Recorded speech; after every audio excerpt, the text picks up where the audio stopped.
Prelims special history में बकाटब वंश दक्षिण भारत के वंश हैं। सातवाहन वंश के अंत के बाद उनके क्षेत्र पर बकाटब वंश का आगमन हुआ। इन्होंने अपनी राजधानी बरार को बनाया था। ये ब्राह्मण धर्म को मानते थे। ये शैव संप्रदाय के थे और ब्राह्मण धर्म को मानते थे। इस वंश के संस्थापक विंध्य शक्ति 1255 ईस्वी में किया था। संस्थापक विंध्य शक्ति थे और 255 ईस्वी में किया था। इस वंश का सबसे प्रतापी शासक प्रवरसेन प्रथम थे, इन्होंने 4 अश्वमेध और 1 वाजपेयी यज्ञ करवाए थे। फिर इस वंश के शासक रुद्रसेन का विवाह प्रभावती से हुआ था। प्रभावती चंद्रगुप्त द्वितीय और देवी की पुत्री थी। इस विवाह के कारण गुप्त और बकाटब के बीच मैत्रीपूर्ण संबंध स्थापित हुए थे। समुद्रगुप्त के प्रयाग प्रशस्ति अभिलेख से बकाट की जानकारी मिलती है। तो समुद्रगुप्त का जो प्रयाग प्रशस्ति अभिलेख उससे जानकारी मिलती है, क्योंकि इस अभिलेख में केवल जीते गए क्षेत्र की चर्चा है। बकाट वंश का अंतिम शासक पृथ्वीसेन द्वितीय था। बकाट की शक्ति धीरे धीरे कमजोर हो गई। इनके स्थान पर चालुक्य वंश का उदय हो गया। तो चालुक्य वंश ये 555 ईस्वी से 757 ईस्वी तक है। सतपुड़ा पर्वत के दक्षिण में चालुक्य वंश का उदय हुआ। इनकी 3 शाखाएं थी, वातापी या बादामी, फिर कल्याणी और बैगी। तो चालुक्य हैं पहले वातापी वाले, चालुक्य वातापी या बादामी। वातापी का वर्तमान नाम बादामी है। तीनों चालुक्यों में सबसे पश्चिम में स्थित है। इन्हीं से चालुक्यों की नींव रखी और इस वंश के संस्थापक जय सिंह थे। इनके बारे में जानकारी कौरा ताम्र अभिलेख से प्राप्त होती है। इनके सामंत के रूप में शासन किया, क्योंकि ये स्वतंत्र शासक नहीं थे। तो जय सिंह ने स्वतंत्र शासन नहीं किया। इन्होंने वातापी यानी कर्नाटक को अपनी राजधानी में, तो कर्नाटक इनकी राजधानी थी। वातापी या बादामी जिसे कहते हैं।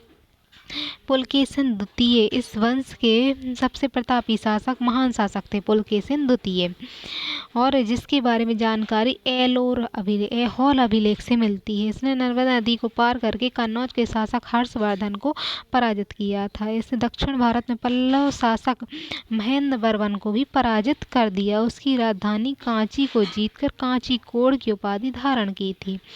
तो पुलकेशिन द्वितीय ने ऐसा किया था, महेंद्र सिंह वर्मन को पराजित किया था। पुलकेशिन द्वितीय ने दोबारा पल्लव पर आक्रमण किया, किंतु तो एक बार महेंद्र वर्मन को हरा दिया, फिर दोबारा पल्लव पर आक्रमण किया, किंतु पल्लव शासक नरसिंह वर्मन ने इन्हें पराजित कर दिया था और पीछा करते हुए इनकी राजधानी वातापी तक पहुंच गया था एवं वातापी जीतकर वातापी कोण की उसने उपाधि धारण कर ली थी। तो पुलकेशिन द्वितीय की हत्या कर दी। इस तरह पुलकेशिन द्वितीय मर गए। इसके अतिरिक्त इन्होंने वातापी में स्थित मल्लिकार्जुन मंदिर दीवार पर अपना एक अभिलेख खुदवाया है। तो मल्लिकार्जुन मंदिर है, उस पर इन्होंने अपना अभिलेख खुलवाया है। पुलकेशिन द्वितीय के दरबार में 641 ईस्वी में चीन यात्री हेन सांग आया था। तो पुलकेशिन द्वितीय के दरबार में 641 में हेन सांग आया था। पुलकेशिन द्वितीय ने ईरान के राजा खुसरो द्वितीय के बरार में अपना दूत मंडल भेजा था। खुसरो द्वितीय के दरबार में बरार में अपना दूत मंडल भेजा था पुलकेशिन ने। पुलकेशिन द्वितीय के राजकीय कवि रवि कीर्ति थे। तो रवि कीर्ति इनके राजकीय कवि थे, किंतु चालुक्यों के अंदर बदलने की भावना थी। राष्ट्रकूट की कमजोर स्थिति का इतना इंतजार कर रहे थे। अगर राष्ट्रकूट आ गए थे तो राष्ट्रकूटों का इंतजार कर रहे थे ताकि राष्ट्रकूट का अंत किया जा सके। पुलकेशिन द्वितीय के बाद अगला शासक विक्रमादित्य बना और इन्होंने पल्लव की राजधानी कांची पर अधिकार कर अपने पिता के पराजय का बदला लिया। तो विक्रमादित्य जो थे शासक विक्रमादित्य इन्होंने पल्लव की राजधानी कांची थी उस पर अधिकार कर लिया और बदला लिया। पुलकेशिन द्वितीय जो मर गए थे उनका बदला लिया उन्होंने। अपने शासन के अंतिम समय में पल्लव शासक परमेश्वरम से पराजित हो गए। लेकिन ये विक्रम हैं जो परमेश्वरम से पराजित हो गए थे। विक्रमादित्य प्रथम के बाद चालुक्य वंश का अगला शासक विनयादित्य था। तो पहले विक्रमादित्य थे और यह विनयादित्य बना। इसमें चालुक्य वंश का सर्वाधिक विकास हुआ और इन्हें सकलेतर पार्थनाथ की उपाधि धारण की। इसका अर्थ होता है संघर्ष पर विराम लगाने वाला। विनयादित्य की मृत्यु के बाद अगला शासक विजयादित्य बना और इन्होंने पट्टदक्कन, बीजापुर, कर्नाटक में शिव मंदिर का निर्माण करा। तो बीजापुर कर्नाटक में शिव मंदिर का निर्माण करा। पट्टदक्कन शिव मंदिर को विजेश्वर मंदिर के नाम से जाना जाता है। तो विजेश्वर मंदिर उन्होंने बनवाया चालुक्यों ने। विजयादित्य के बाद इस वंश का अगला शासक विक्रमादित्य द्वितीय बना। तो विजयादित्य था, फिर विक्रमादित्य बना। इन्होंने पल्लव राज्यों पर आक्रमण करके उनकी राजधानी कांची पर अधिकार करके कांचीकोड़ की उपाधि धारण कर ली। साथ ही कांची में स्थित राजसिंहेश्वर मंदिर की दीवार पर अभिलेख खुलवाए। तो राजसिंहेश्वर मंदिर की दीवार पर इन्हें अभिलेख खुलवाए। विक्रमादित्य द्वितीय की 2 पत्नियां थी। पहली पत्नी लोक महादेवी है। पट्टदक्कल में लोक महादेवी मंदिर का निर्माण करवाया। इस मंदिर को विरूपाक्ष मंदिर, तो विरूपाक्ष मंदिर है जो लोक महादेवी ने करवाया, विक्रमादित्य द्वितीय की पत्नी थी के नाम से जाना जाता है। तो विरूपाक्ष मंदिर का निर्माण करा। दूसरी पत्नी त्रिलोकी महादेवी थी। इन्होंने पट्टदक्कन में त्रिलोकेश्वर मंदिर का निर्माण करा। इस वंश का अंतिम शासक कीर्तिवर्धन द्वितीय था और कीर्तिवर्धन द्वितीय की हत्या दंती दुर्ग ने कर दी। इसके स्थान पर राष्ट्रकूट वंश की स्थापना हुई और चालुक्यों को अपना सामंत बना लिया था राष्ट्रकूटों ने। तो राष्ट्रकूट आ गए थे। राष्ट्रकूट में कीर्तिवर्धन जो थे, इनका दंती दुर्ग ने हत्या कर दी थी। वह कल्याणी के चालुक्य। तो चालुक्य जो सामंत का जीवन जी रहे थे, राष्ट्रकूट की कमजोरी की स्थिति का फायदा उठा लिया। राष्ट्रकूट आ गए थे तो राष्ट्रकूट ने कमजोरी मतलब इंतजार करते रहे कि राष्ट्रकूट कब कमजोर होंगे। तो राष्ट्रकूटों के अंतिम शासक कार्क द्वितीय की हत्या करके तौलब द्वितीय नामक चालुक्य ने की। तो तौलब द्वितीय अब चालुक्य आ गए कार्क द्वितीय के स्थान पर फिर से। इस वंश को पश्चिमी चालुक्य भी कहा जाता है। कल्याणी के चालुक्य का संस्थापक, जो कल्याणी के चालुक्य हैं उसके संस्थापक कौन? तौलब द्वितीय था। इसकी राजधानी मानखेटा थी। इस वंश का अगला शासक सोमेश्वर था और इसने अपनी राजधानी मानखेट कल्याणी स्थानांतरित कर ली। तो इसकी राजधानी अब कल्याणी हो जाएगी, जिस कारण इस वंश का नाम कल्याणी के चालुक्य हो गया। सोमेश्वरम प्रथम ने अपने जीवन काल में केवल चोलों पर विजय हासिल नहीं कर पाया। तो सोमेश्वर तो अपने जीवन काल में केवल चोलों पर विजय हासिल नहीं कर पाया। चोल शासक राजेंद्र चालुक्य जो थे तो ये चोलों पर नहीं हासिल पाए और राजेंद्र चोल से हारकर सोमेश्वर प्रथम ने करुणावर्ती के पास तुंगभद्र नदी में डूबकर आत्महत्या कर ली। तो राजेंद्र चोल से हार गए थे इसलिए डूबकर आत्महत्या कर ली।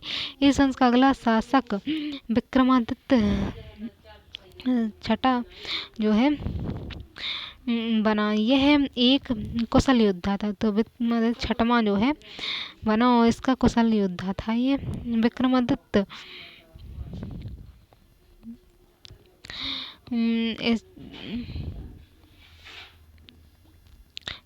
विक्रमादित्य 6 ने चालुक्य के प्रभाव को रोक दिया और यह साहित्य प्रेमी था।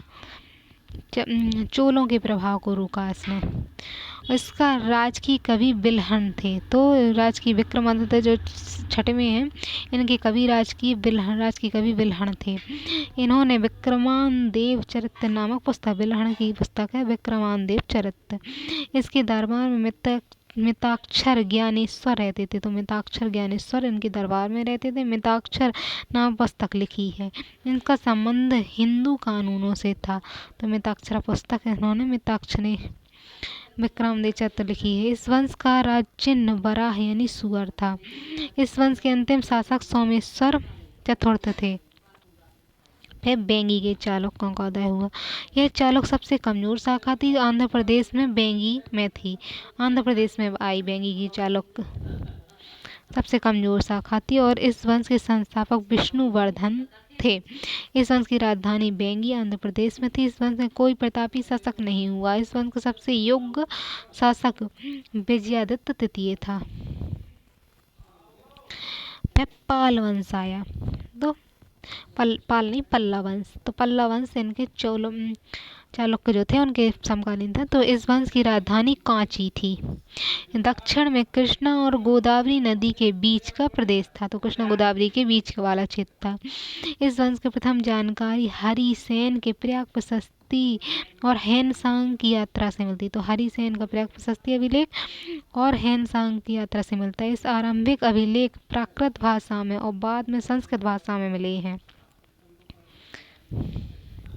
इस वंश के संस्थापक कौन थे? सिंह विष्णु थे। सिंह विष्णु को अवनी सिंह भी कहा जाता है। इसके दरबार में भारवी नामक विद्वान रहते थे। तो भारवी विद्वान रहते थे सिंह विष्णु के द्वारा विद्वान। इन्होंने कीरातुल जुकियम नामक पुस्तक लिखी। कीरातुल जुकियम नामक पुस्तक लिखी है। इस वंश का अगला शासक महेंद्र वर्मन था, जिसने वातापी चालुक्य शासक पुलकेशन द्वितीय ने पराजित कर दिया। तो चालुक्य शासक था, तो चालुक्य शासक पुलकेशन द्वितीय ने इन्हें पराजित कर दिया था। तो पुलकेशन द्वितीय ने पराजित कर दिया था। पंडु को कोटकई की तिरुकोणनम या कोणेश्वर मंदिर और पलवार की 5 सेल वाले गुफा मंदिर का निर्माण महेंद्र वर्मन प्रथम द्वारा कराया गया था। तो इसने महेंद्र वर्मन प्रथम ने 5 सेल वाले गुफा मंदिर का निर्माण करवाया था। इस वंश का अगला शासक नरसिंह वर्मन था। इसके समानांतर पुलकेशन द्वितीय ने आक्रमण किया। नरसिंह वर्मन के समय भी पुलकेशन द्वितीय ने आक्रमण किया था। महेंद्र सिंह वर्मन को तो हरा ही दिया था। तो पुलकेशन द्वितीय ने आक्रमण किया, किंतु पुलकेशन द्वितीय को नरसिंह वर्मन ने मार दिया और इसकी राजधानी वातापी पर जीतकर वातापी कोड़ की उपाधि धारण की थी। इस वंश का अगला शासक नरसिंह वर्मन द्वितीय था। इसके दरबार में दंडी विद्वान रहते थे, जिन्होंने दास कुमार चरित्रम नामक पुस्तक लिखी है। तो दंडी विद्वान रहते थे और इन्होंने दास चरित्रम नामक पुस्तक संस्कृत भाषा में लिखी है। दास कुमार चरित्रम।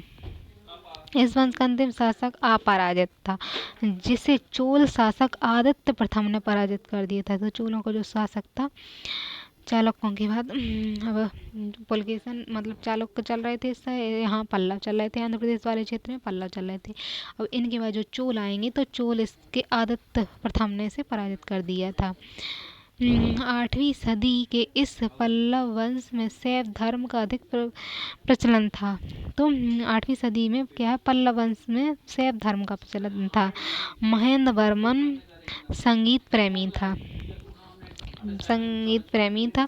इसने कदाचार्य को संगीत की शिक्षा दी। तो कदाचार्य संगीत की शिक्षा। नरसिंह वर्मन प्रथम ने महाबलीपुरम में एक आसनी मंदिर बनवाया, जिसे रथ मंदिर कहते हैं। तो नरसिंह वर्मन प्रथम जो है उन्हें एकास्मिक मंदिर बनवाया, जिसे रथ मंदिर कहते हैं। नरसिंह वर्मन प्रथम के दरबार में हेनसांग आया था। नरसिंह वर्मन प्रथम के दरबार में कौन आया था? हेनसांग आया था। नरसिंह वर्मन द्वितीय ने कांची में कैलाश मंदिर, सतपोंडा के शोर मंदिर और मणिपुरम का मंदिर बनवाया। फिर नरसिंह वर्मन द्वितीय ने कांची में कैलाश मंदिर और सतपोंडा में शोर मंदिर और महाबलीपुरम का मंदिर बनवाया। इसी समय भारत में अरब आक्रमण प्रारंभ हो गए थे। तो अरब आक्रमण इस समय आए हुए। इस वंश की शिक्षा का प्रमुख केंद्र कांची था। महाबलीपुरम के 7 पेगोड़ा इसी वंश द्वारा स्थापित किया गया था। अब है चोल वंश। तो 9वीं सदी में तंजौर। चोल वंश 9वीं सदी में तंजौर में।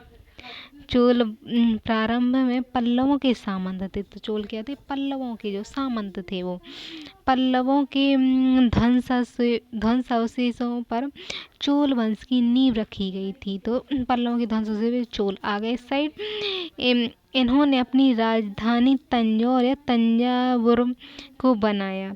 9वीं सदी में उभर कर यह चोल वंश संगमकालीन चोल वंश की ही शाखा थी। तो संगमकालीन चोल वंश की ही शाखा थी ये। चोल वंश के संस्थापक विजयालय थे। इन्होंने चोल वंश का द्वितीय संस्थापक कहते हैं। इन्होंने नर केसरी की उपाधि धारण की। तो विजयालय थे जो इन्होंने द्वितीय संस्थापक थे और नरसिंह केसरी की उपाधि धारण की थी। इस वंश का अगला शासक आदित्य, तो इस वंश का अगला शासक आदित्य प्रथम बना। इन्होंने पल्लव शासक अपराजित को पराजित कर दिया था और जिससे पल्लवों के अंत हो गया और इन्होंने कोदरम की उपाधि धारण कर ली थी। चोल का अगला शासक पारंतक प्रथम बना। इसने मदुरै जीतकर मदुरै कोड़ की उपाधि धारण की। तो पारंतक प्रथम ने मदुरै जीत लिया था, मदुरै कोड़ की उपाधि धारण कर ली। इसकी जानकारी उत्तर मेरु अभिलेख से मिलती है। पारंतक प्रथम चोल शासक था जिसने भूमि सर्वेक्षण करवाया था। तो पारंतक प्रथम जो प्रथम चोल शासक था जिसने भूमि का सर्वेक्षण करवाया था। पारंतक प्रथम को राष्ट्रकूट शासक कृष्ण तृतीय ने, तो राष्ट्रकूट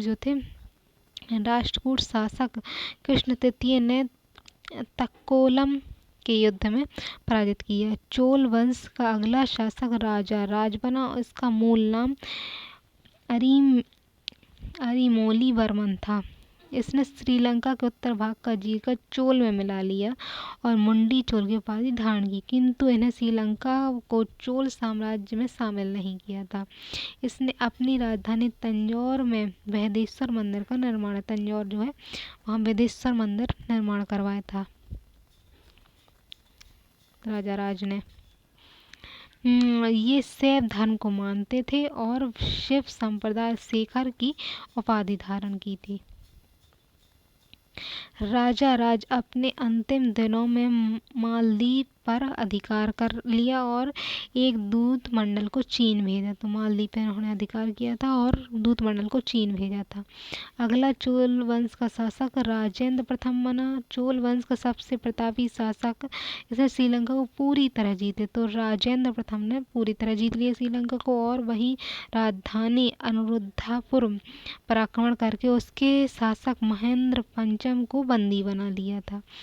राजेंद्र प्रथम ने बंगाल के शासक महिपाल को भी बंगाल का जो शासक था महिपाल को पराजित किया। गंगईकोंड चोलपुरम गंगईकोंड की उपाधि धारण कर ली थी। वहां से गंगा जल को लाया अपनी राजधानी से बंगाल में एक नया शहर बसाया जिसे गंगईकोंड चोलपुरम कहते हैं। इस शासक में एक तालाब बनवाया और गंगा जल मिला दिया और तालाब का नाम चोल गंगम रखा था उसने। राजेंद्र प्रथम ने सुमसा यानी सुमात्रा इंडोनेशिया पर आक्रमण किया और वहां के शासक शैलेंद्र को पराजित कर राजेंद्र प्रथम अरब सागर में स्थित संधिमती नामक द्वीप पर भी अधिकार किया। तो अरब सागर में भी इसने अधिकार किया और इंडोनेशिया में भी। राजेंद्र प्रथम चोल वंश का पहला शासक जिसने 72 सदस्यीय दूत मंडल चीन भेजा। तो 72 सदस्यों का एक दूत का मंडल चीन को भेजा था। इस वंश का शासक कोलोंतु द्वितीय था जिसने चिदम्बरम मंदिर में स्थापित गोविंदराज विष्णु की मूर्ति मंदिर में हटाकर समुद्र में फेंकवा दिया था। रामानुजाचार्य ने समुद्र से निकालकर तिरुपति मंदिर में स्थापित की।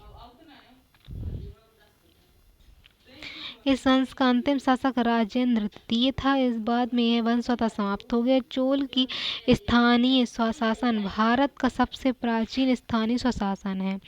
इस समय स्थानीय स्वशासन का चुनाव लॉटरी पद्धति पर द्वारा होता था। चोल प्रशासन में महत्वपूर्ण पद राजा का होता था। राजा को सहायता देने के लिए मंत्री परिषद होती थी। चोल प्रशासन में भाग लेने वाले उच्च श्रेणी के अधिकारियों को पेरुदम और निम्न श्रेणी के अधिकारियों को सेरुदम कहते थे। तो पेरुदम उच्च को और निम्न अधिकारी को सेरुदम। इस समय राजा का उच्च अधिकारी उड्डन कुट्टम कहा जाता था।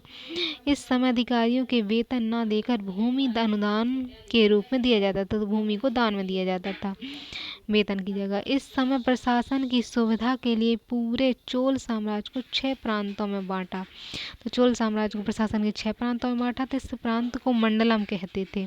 प्रांत मंडलम को कोट्टम या कोट्रो को नांडू जिला में बांटा था। नांडू को कई कोट्टम ग्राम समूहों में बांटा गया था। नांडू जिला को कई कोरम या ग्राम समूह में बांटा गया था। चोल काल में आया प्रमुख स्रोत भू राजस्व था।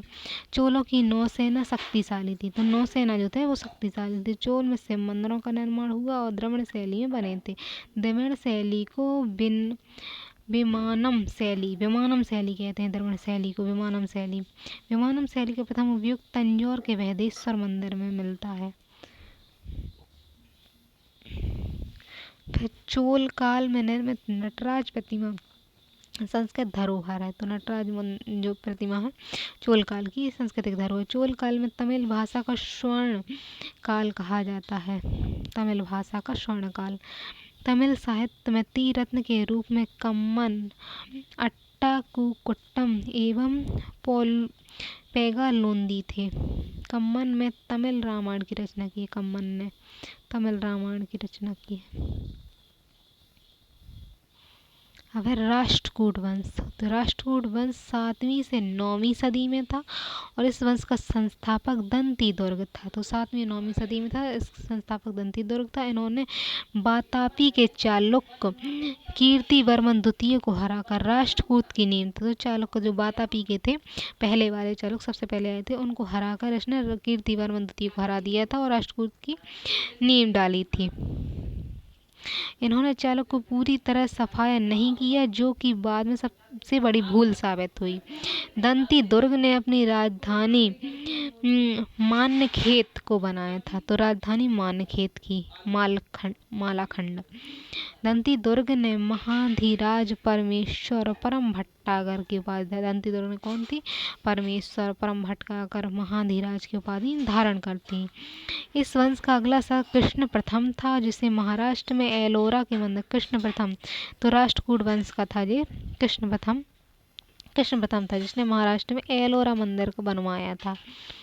इस वंश का अगला शासक ध्रुव बना। इसने कन्नौज पर ध्रुव था, तो उसने कन्नौज पर अधिकार के लिए त्रिपक्षीय संघर्ष में भाग लिया था। त्रिपक्षीय संघर्ष 100 वर्षों तक चला।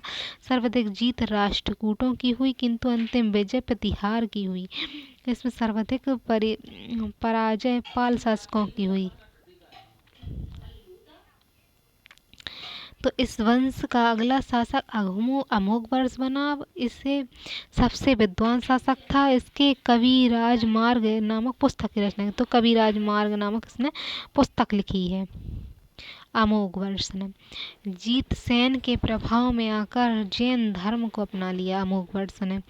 इसके दरबार में कन्नड़ भाषा के 3 विद्वान कहे जाने वाले पन्नन, पुन्ना और रन्नन रहते थे। पन्ना, पुन्नन, रन्ना तो कन्नड़ विद्वान रहते थे। शांति पुराण की रचना पोन्नन द्वारा की गई है। शांति पुराण की रचना पोन्नन द्वारा। इस वंश का अगला शासक इंद्र तृतीय बना। इसके दरबार में अहमद मसूदी नामक अरब यात्री आया था इसके दरबार में। तो अल मसूदी ने ही पहली बार मानसून का वर्णन किया है। इस वंश का अगला शासक कृष्ण तृतीय बना। इन्होंने तोलकम के युद्ध में चोल शासक पारंतक प्रथम को पराजित किया। तो चोल का जो शासक पारंतक था, कृष्ण तृतीय ने उसे चोलों के शासक को पारंतक प्रथम को पराजित किया था। और इस वंश का, क्योंकि ये महाराष्ट्र वाले साइड में चल रहे थे राष्ट्रकूट, चालुक्य आए थे, फिर चालुक्य की जगह पर राष्ट्रकूट आ गए थे और वहाँ पल्लव चल रहे थे और पल्लव की जगह पर वहाँ उस साइड चोल आ गए थे। तो यहाँ चोल शासक पारंतक प्रथम को पराजित किए थे। इस वंश का अंतिम शासक कार्के द्वितीय था। ये अयोग्य शासक था। इसकी हत्या तैलव द्वितीय ने कर दी थी और चालुक्य वंश का फिर से उभर आया था। तैलव द्वितीय ने चालुक्य वंश के कल्याणी के चालुक्य ने फिर से नींव डाली और वो बन गया था। फिर पल्लव वंश जो है पाल वंश, तो 7वीं से 11वीं सदी का ईस्वी में है। 7वीं से 11वीं ईस्वी में पाल वंश के शासक बौद्ध धर्म यानी ब्रजियान शाखा के अनुयायी थे। पाल वंश ये बिहार बंगाली में क्षेत्र में थे। पाल वंश की राजधानी मुंगेर थी। पाल के संस्थापक गोपाल थे। उन्होंने बिहार शरीफ नालंदा में उदंतपुरी विश्वविद्यालय बनाया था। उदंतपुरी विश्वविद्यालय। पाल वंश का शासक धर्मपाल था। इसने कन्नौज पर अधिकार के लिए त्रिपक्षीय संघर्ष में भाग लिया, किंतु पराजय हुई और इसके कारण पाल साम्राज्य का विकास रुक गया। धर्मपाल ने भागलपुर बिहार में विक्रमशिला विश्वविद्यालय और बांग्लादेश में सोनपुरा महाविद्यालय बिहार की स्थापना, सोनपुरा में महाविहार और विक्रमशिला बिहार में विक्रमशिला विश्वविद्यालय बनवाया था। उत्तर पथ स्वामी का उपाधि धर्मपाल ने धारण की और इस उपाधि से गुजराती कवि सोठाल ने संबोधन किया। अगला शासक देवपाल बना। इसकी राजधानी मुंगेर को बनाया गया था। इसके दरबार तो अगला शासक देवपाल बना। इसकी राजधानी मुंगेर, इसने अपनी राजधानी मुंगेर बनाई थी। और अरब यात्री सुलेमान आया था। इसने बंगाल में रुहिमा शब्द को संबोधित किया था। इस वंश का अगला शासक महीपाल बना। महीपाल ने पाल वंश का विकास पुनः आरंभ किया। तो महीपाल था, महीपाल ने पाल वंश का विकास किया और इसके कारण पाल वंशों का द्वितीय संस्थापक कहा जाता है महीपाल को। तो द्वितीय संस्थापक महीपाल। इसे अति दीपांकर नामक विद्वान बौद्ध भिक्षु के नेतृत्व में एक दूत मंडल तिब्बत में विजयन शाखा के लिए भेजा था। तो दीपांकर जो थे, दीपांकर नामक बौद्ध भिक्षु, उनके नेतृत्व में तिब्बत में विजयन शाखा के लिए प्रचार भेजा था। इनके काल में चोल शासक राजेंद्र प्रथम ने बंगाल पर आक्रमण कर दिया था। तो चोल का जो शासक था राजेंद्र प्रथम, तो उसने उत्तर साइड में आक्रमण कर दिया था, जिस कारण पाल वंश बिखर गया। पाल वंश का अंतिम शासक मदन पाल थे और इनकी मृत्यु के बाद पाल वंश का अंत हो गया था। पाल वंश का स्थान पर बंगाल के क्षेत्र में सेन वंश का उदय हो गया। फिर सेन वंश तो बंगाल के क्षेत्र में था। इस वंश के संस्थापक सामंत सेन थे। इस वंश का अगला शासक विजय सेन था। सेन वंश की राजधानी लखनौती बंगाल में थी। विजय सेन को इस वंश का वास्तविक संस्थापक माना जाता है। विजय सेन शैव धर्म का अनुयायी था। विजय सेन ने अपनी 2 राजधानी बनवाई थी। पहली है विजयपुर पश्चिम बंगाल में, दूसरी राजधानी विक्रमपुर। तो एक विजयपुर थी और दूसरी विक्रमपुर जो पूर्वी बंगाल में था। यह वर्तमान बांग्लादेश में स्थित है। विजय सेन ने परमेश्वर, परम भट्टाकर, महाधीराज आदि उपाधि धारण की थी। विजय सेन का उत्तराधिकारी बल्लभ सेन था। बल्लभ सेन विद्वान समाज सुधारक था। दान सागर और अद्भुत सागर ग्रंथ की रचना बल्लभ सेन ने की थी। अद्भुत सागर की रचना के दौरान उनकी मृत्यु हो गई और इस वजह से लक्ष्मण सेन को पूरा किया। इसके दरबार में जयदेव रहते थे। जयदेव को गीत गोविंद नाम की रचना की उन्होंने। लक्ष्मण सेन के बाद कोई योग्य शासक नहीं बना और 11वीं सदी में अंत में सेन वंश समाप्त हो गया। परम भागवत की उपाधि लक्ष्मण सेन ने धारण की थी। लक्ष्मण सेन इस वंश का प्रथम शासक था जिसने अपना अभिलेख हिंदी में उत्कीर्ण करवाया और अभिलेख में प्राकृत भाषा में लिखा। गुर्जर प्रतिहार वंश की उत्पत्ति गुजरात और दक्षिण पश्चिम राजस्थान में हुई थी। प्रतिहारों के अभिलेखों में इन्हें श्री राम के छोटे भाई लक्ष्मण का वंशज बताया गया है। गुर्जर प्रतिहारों को पुलकेशन द्वितीय के ऐहोर अभिलेख में सर्वप्रथम गुर्जर जाति का उल्लेख मिलता है। इस वंश का संस्थापक नागभट्ट प्रथम थे।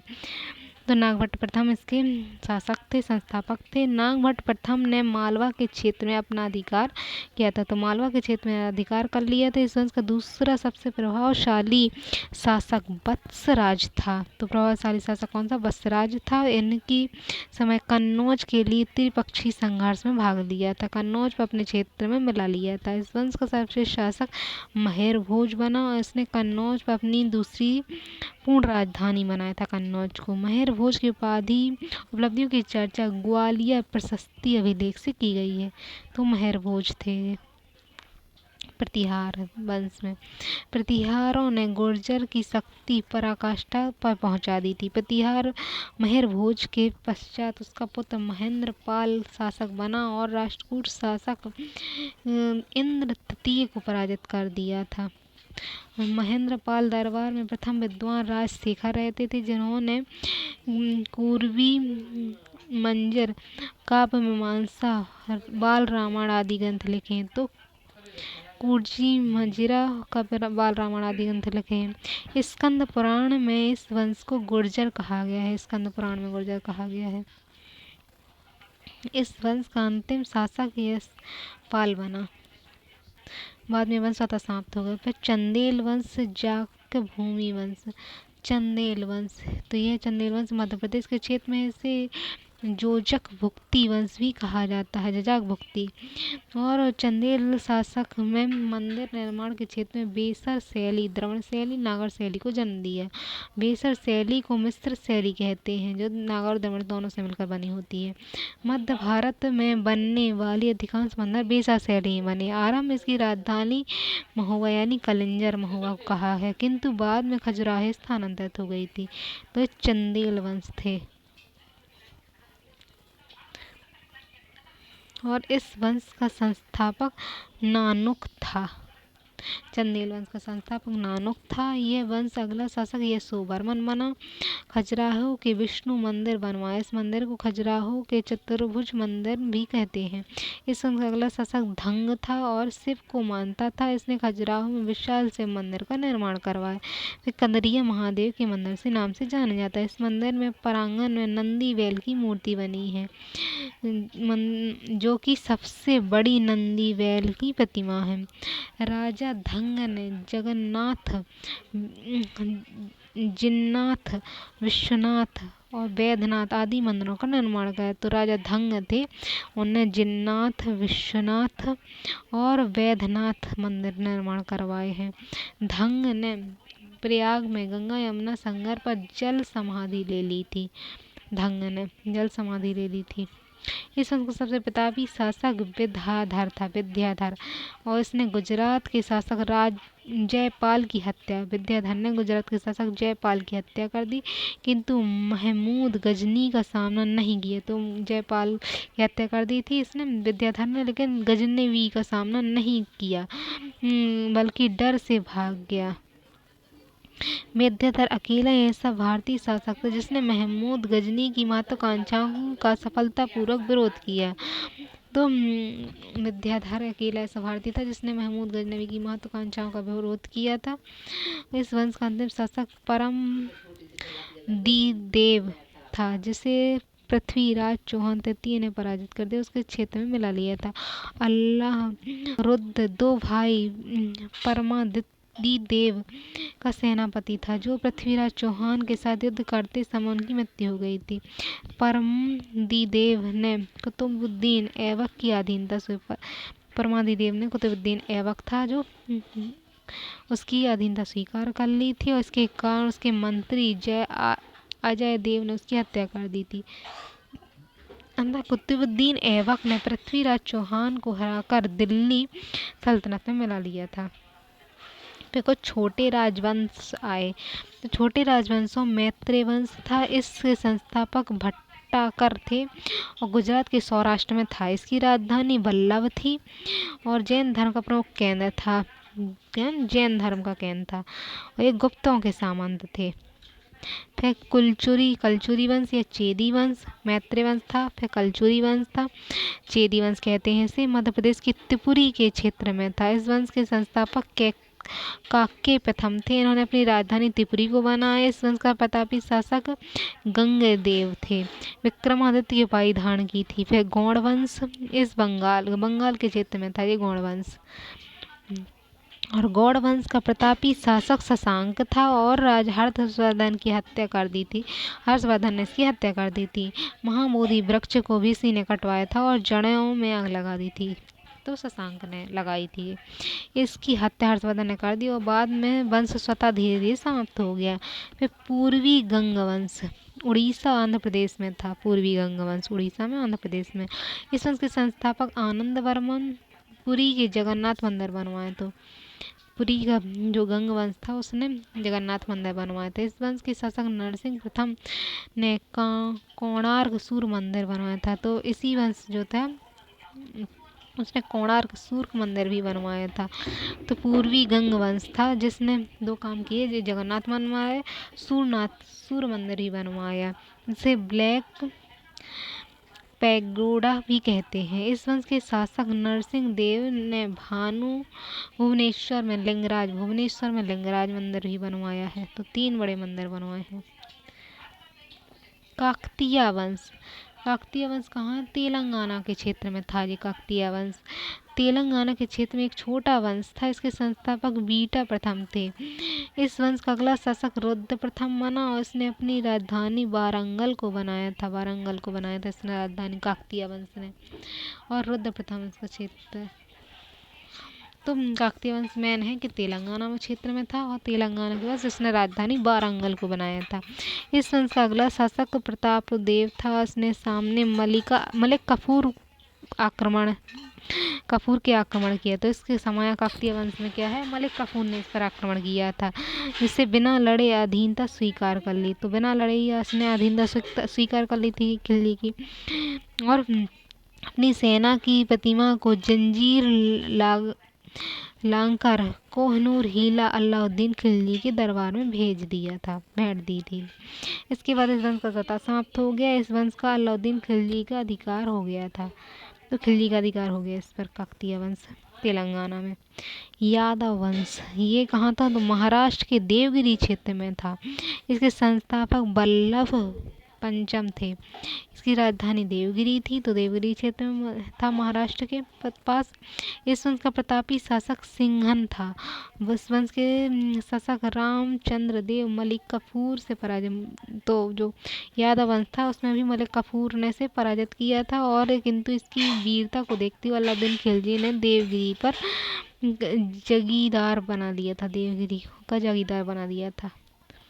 होयसल वंश यादव वंश के सामंत थे। इनकी राजधानी द्वार समुद्र को बनाया था। आधुनिक हॉलेविड आधुनिक तो द्वार समुद्र को इसने राजधानी बनाई थी होयसल वंश ने। इसका संस्थापक विष्णु बर्मन थे। इन्होंने बेलूर में चेन्नाकेश्वर मंदिर बनवाया।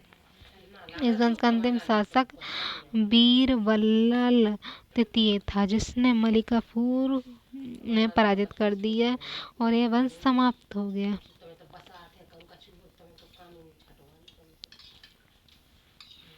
फिर कश्मीर का इतिहास।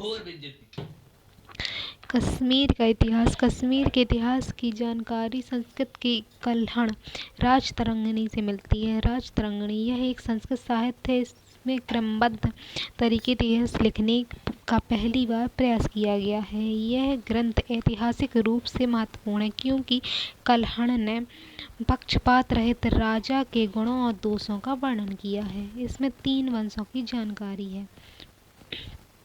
तो इसमें कारक वंश, उत्पाल वंश और लोहार वंश की जानकारी। कारक वंश इस वंश के संस्थापक दुर्लभ वर्धन थे और इसके दरबार में हैंगसेन कश्मीर आया था। इस वंश का शासक तारापिंड सबसे क्रूर शासक था। इस वंश का सबसे योग्य शासक ललिता दिव्य मातापिंड था। इसने मालवा के चंदेल शासक यशोवर्मन को पराजित किया था।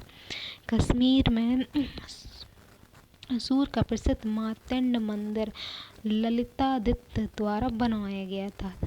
फिर तक्षशिला राजपूत सिंहपुर उर्स पंचवसी आदि क्षेत्र वंश का इतिहास। अंतिम शासक जयपिंड था। दामोदर गुप्त, उदय भट्ट और क्षीर नामक विद्वान जयपिंड के दरबार में रहा करते थे। 810 ईस्वी में जयपिंड की मृत्यु हो गई और 9वीं सदी के प्रारंभ में कारकेट वंश समाप्त हो गया। फिर उत्पाल वंश आया। कारकेट वंश के बाद कश्मीर मतपाल वंश का अधिकार हुआ। इस वंश का संस्थापक अवंती वर्मन थे। इन्हें अवंतीपुर नामक नगर बनवाया था।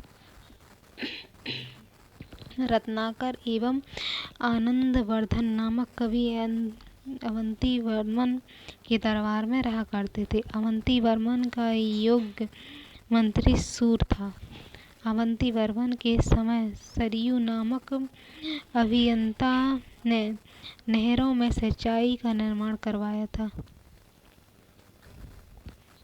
अवंती वर्मन का उत्तराधिकारी शंकर वर्मन ने गुर्जर को जीतकर साम्राज्य का विस्तार किया। अवंती वर्मन की मृत्यु के बाद उसकी पत्नी सुंगर्धा ने शासन किया। इस वंश के प्रथम महत्वाकांक्षी शासिका रानी दीर्घा थी, जो क्षेमगुप्त की पत्नी थी। इसकी मृत्यु के बाद इस वंश की बागडोर संग्रामराज के हाथ में आई। संग्रामराज वंश का अंत करके लोहार वंश की स्थापना की। लोहार वंश उत्पाल वंश के बाद लोहार वंश आया। इस वंश का संस्थापक संग्रामराज थे। संग्रामराज ने अपने मंत्री को भटिंडा के शाही शासक त्रिलोचन पाल की ओर से महमूद गजनवी से लड़ने के लिए भेजा था। इस वंश का शासक हर्ष एक योग्य शासक था। इस समय कश्मीर में भीषण अकाल पड़ा और नीरों की उपाधि धारण की। हर्ष स्वयं एक कवि था। कई भाषाओं विधाओं का ज्ञाता था। इसके दरबार में कल्हण नामक विद्वान रहते थे। इनका अंतिम शासक जय सिंह था। इन्हें राजतरंगिणी पुस्तक पूर्ण हुई है, तो इसके काल में कल्हण की राजतरंगिणी। इसके बाद कश्मीर पर यमन आक्रमण हो गए और आक्रमण के बाद कश्मीर पर तुर्क शासकों ने अधिकार कर लिया। योग्य तुर्क शासक जैनुल अबादीन थे। इन्हें कश्मीर का अकबर कहा जाता है। बर्मन वंश असम में बर्मन वंश कामरूप असम का प्राचीन नाम कामरूप था। इस वंश का संस्थापक पुष्यवर्मन था। समुद्रगुप्त के समकालीन था। असम के पहले प्रयाग ज्योतिषपुर भी कहा जाता था। यह पुष्यपुर की राजधानी थी। इस वंश का सबसे शक्तिशाली शासक भूति वर्मन था। स्थिति वर्मन ने 2 अश्वमेध यज्ञ करवाए थे। इसका अंतिम शासक भास्कर वर्मन था। पुष्यभूति वंश के हर्षवर्धन ने समस्त कामरूपों के साथ बंगाल के कुछ भागों पर अधिकार कर लिया। इसी के साथ कामरूप के बर्मन वंश का अंत हो गया और अंत में कामरूप पाल वंश का अंग बन गया था।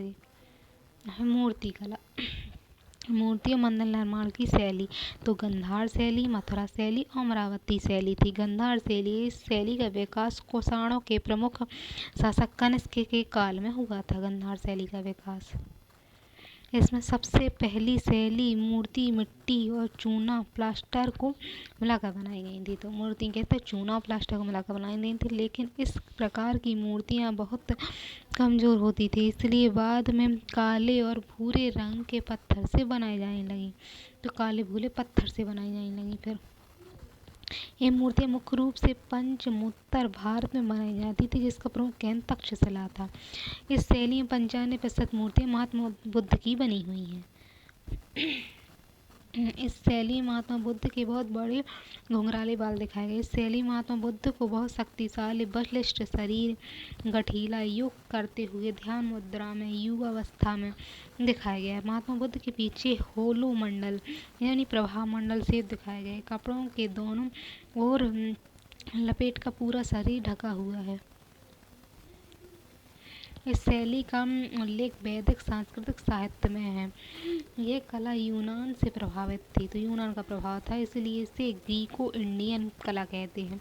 इस कला में मूर्तियाँ बैठी, खड़ी, आंखें बंद, योग, ध्यान मुद्रा में बनाई गई हैं। यह शैली अपोलो देवता से प्रभावित थी। मथुरा शैली का विकास उत्तर भारत में हुआ था।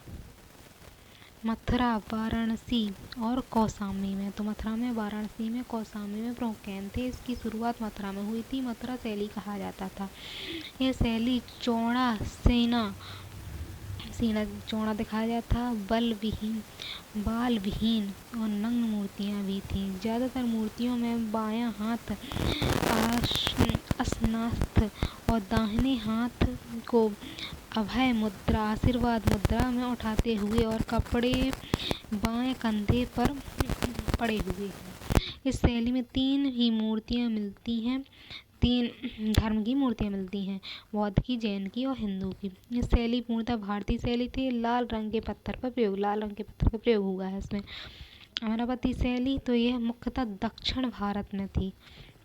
दक्षिण भारत की शैली थी ये अमरावती शैली है। इस शैली में पूजा योग को दिखाकर कहानियों को दिखाया गया है। इसमें कई मूर्तियाँ एक साथ बनाई गई थी। इस शैली की मूर्तियाँ मुख्यतः सफ़ेद संगमरमर से बनी थी। इस काल की मूर्ति जातक गाथाओं की है। इसे चित्रण के माध्यम से बनाए गए। इसे दक्षिण भारत में, आंध्र प्रदेश में अमरावती नामक स्थान पर विकास हुआ, इसलिए अमरावती शैली कहते हैं।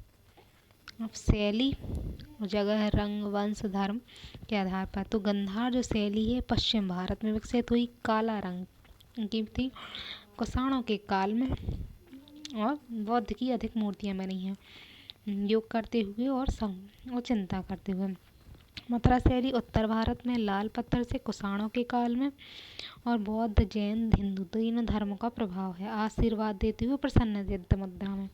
फिर अमरावती दक्षिण भारत में, सफ़ेद संगमरमर से बनी है, सातवाहन वंश द्वारा बौद्ध की बनी है, और ग्रुप में है। ये ग्रुप में कहानियाँ बनाई गई हैं।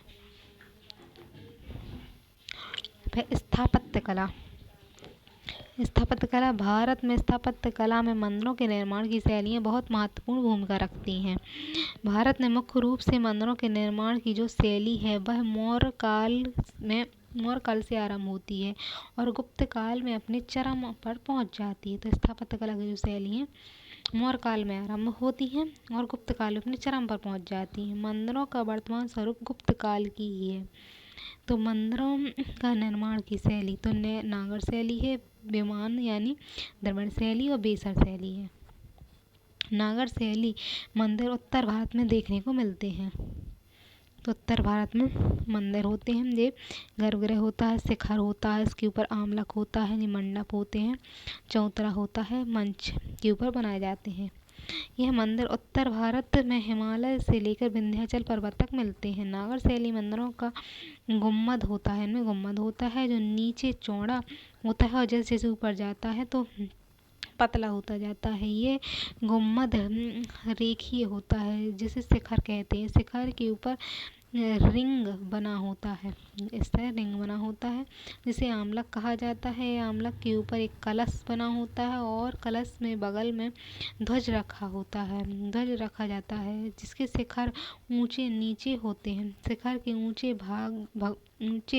भगवान की मूर्ति रखी जाती है। जहाँ भगवान मूर्ति रखी जाती है उसे गर्भगृह कहते हैं। पूरे मंदिर का सबसे प्रमुख जगह गर्भगृह होती है। गर्भगृह में ज़्यादा भीड़ ना हो इसीलिए उसमें कई मंडप बने होते हैं ताकि वहाँ लोग प्रतीक्षा कर सकें। गर्भगृह के दरवाजे पर गंगा यमुना की मूर्तियाँ होती हैं, तो गंगा की यमुना की मूर्तियाँ बनी होती हैं। इस शैली के मंदिरों में दो प्रकार की सीढ़ी होती हैं। शुरुआत में जो सीढ़ी होती है उसे जगती चौतरा, अगली सीढ़ी को पीठ कहा जाता है। गर्भगृह और मंडप के बीच खाली जगह होती है उसे गर्भगृह के अंदर ही प्रदक्षिणा पथ परिक्रमा होता है। फिर नागर शैली की मंदिर कभी भी अकेले नहीं होते, इसे 5 मंदिर ग्रुप के रूप में होते हैं, इसीलिए इसे पंचायत शैली भी कहते हैं। इस मंदिर के चारों ओर बाउंड्री नहीं होती। यहाँ किसी भी प्रकार के तालाब नहीं होता क्योंकि तो बाउंड्री नहीं होती इसमें और तालाब नहीं होता क्योंकि उत्तर भारत में नदियों की कोई कमी नहीं है और मंदिर में कोई भव्य गेट नहीं होता। तो भव्य गेट भी नहीं होता। इसलिए शैली की विशेषता है जो उड़ीसा में है उसे उड़िया शैली, उसकी शाखा मध्य प्रदेश में है जैसे कदरिया महादेव खजुराहो का मंदिर। एक शाखा गुजरात में भी है जिसे सैलोंकी शैली कहते हैं। फिर विमानन शैली, द्रविड़ शैली। द्रविड़ शैली का विकास चोल और पल्लव काल में हुआ। जब चोल थे पल्लव थे तब हुआ, ये द्रविड़ शैली है। ये मंदिर हमें दक्षिण भारत में देखने को मिलते हैं। दक्षिण में पानी की कमी होती है, इस शैली में वहाँ तालाब होते हैं। यह शैली कृष्णा नदी से लेकर पूरे दक्षिण भारत में है। इस शैली में भव्य मेन गेट है, भव्य मेन गेट होता है जिसे हम लोग एंट्रेंस गोपुरा कहते हैं, गोपुरम कहते हैं। मेन गेट के कारण यहाँ 4 दीवारी बनी होती है। यह मंदिर भी पंचायत शैली में है, मंदिरों के बीच में रहती है। मंदिर जो होता है बीच में रहता है। इस शैली में मंदिर सीढ़ी नुमा होते हैं। सीढ़ी नुमा को ही विमान कहा जाता है, सीढ़ी नुमा होते हैं उसे विमान कहा जाता है।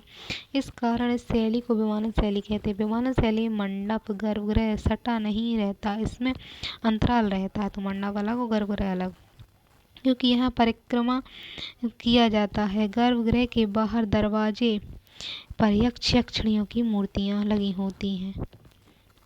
बेसर शैली, तो यह नागर और द्रविड़ शैलियों का मिश्रित रूप होता है। यह शैली विंध्याचल से कृष्णा नदी तक मिलती है। इसे खुले प्रांगण पथ है, मंडप बहुत सुसज्जित होता है।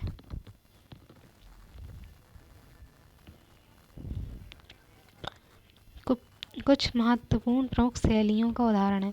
नागर शैली मिताक्षरा मंदिर मदुरै में है। विजयनगर शैली तो विट्ठल स्वामी मंदिर विजय लोटस महल हम्पी में। होयसल शैली और पाल शैली, कुछ महत्वपूर्ण मंदिर उनकी शैलियाँ, तो नागर शैली के मंदिर है भीतर गांव मंदिर कानपुर में है। दशावतार मंदिर झांसी में है। लक्ष्मण मंदिर सिंहपुर में है। कदरिया महादेव मंदिर खजुराहो एमपी में है। लिंगराज मंदिर भुवनेश्वर उड़ीसा में है। जगन्नाथ मंदिर पुरी उड़ीसा में है। सूर्य मंदिर कोणार्क मंदिर उड़ीसा में है। फिर द्रविड़ शैली के मंदिर तो बृहदेश्वर मंदिर तंजावुर में है। शिव मंदिर गंगेकोल चोलपुरम मंदिर है। महाबलीपुरम रथ मंदिर महाबलीपुरम में है। फिर बेसर शैली के मंदिर तो डोडा बेसप्पा दम्बल और बादामी के मंदिर हैं। तो मंदिरों की शैलियाँ हैं, उनके प्रकार हैं। तो ये नागर शैली में बने मंदिर हैं, ये द्रविड़ शैली में बने मंदिर हैं और ये बेसर शैली के मंदिर हैं। फिर राजपूत काल क्या है, तो ये पूर्व मध्यकाल कहा गया है इसे, यानी मध्यकाल के पहले का 800 ईस्वी से 1200 ईस्वी के बीच वाले क्षेत्र राजपूत काल को पूर्व मध्यकाल भी कहा जाता है। राजपूत वंश के उदय के बारे में चंद्रवरदाई की पुस्तक पृथ्वीराज रासो की जानकारी मिलती है।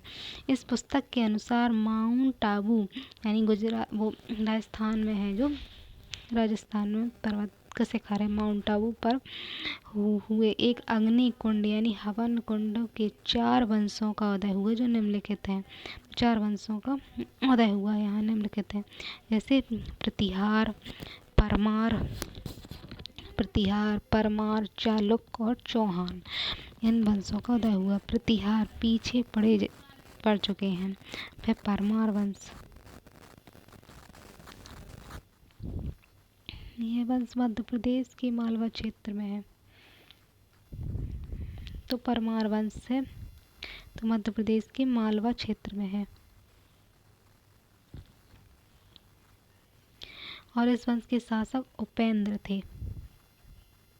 मालवा क्षेत्र में इसके शासक उपेंद्र थे। इस वंश का सबसे योग्य शासक राजा भोज था। परमार का राजा भोज थे। इसकी राजधानी धारा नगरी को बनाया संस्कृत का प्रमुख केंद्र था। इस काल में धारा नगरी की एक विशाल सरस्वती मंदिर की स्थापना की गई थी। इस काल में ज्योतिष का विकास सर्वाधिक हुआ। परमार वंश था। गुजरात का चालुक्य सोलांकी वंश, गुजरात में जो चालुक्य थे, इस वंश का गुजरात में क्षेत्र में हुआ था। इसके संस्थापक मूल राज थे। इस वंश का शासक भीम प्रथम के सामंत विमल शाह थे। इन्होंने वस्तुपाल तेजपाल नामक अधिकारियों द्वारा दिलवाड़ा का जैन मंदिर बनवाया था। तो ये चालुक्य थे सोलांकी, दिलवाड़ा का जैन मंदिर बनवाया था। और महमूद गजनवी ने भीमसेन प्रथम के काल में सोमनाथ मंदिर पर लूट लिया था। भीम प्रथम सेनानायक विमल शाह ने माउंट आबू का प्रसिद्ध जैन मंदिर दिलवाड़ा का मंदिर पर निर्माण करवाया था भीमसेन प्रथम ने। इस वंश का प्रतापी शासक भीमसेन द्वितीय था। 1178 ईस्वी में गौरी को हराया था। ये मोहम्मद गौरी की भारत की प्रथम पराजय थी। अतः इस वंश में दिल्ली सल्तनत का अधिकार हो गया था। चौहान वंश, इस वंश का उदय जंगल देश में हुआ था चौहान। इसके बाद ये सापद लक्ष्य यानी सवा लाख गांव कहा गया, जिसकी राजधानी अहिर छतरपुर थी। चंदवरदाई के अनुसार इस वंश की उत्पत्ति अग्निकुंड से हुई है। चंदवरदाई के अनुसार इस वंश की उत्पत्ति अग्निकुंड से हुई है, चौहान वंश की। इस वंश के संस्थापक वसुदेव सिंह राज थे।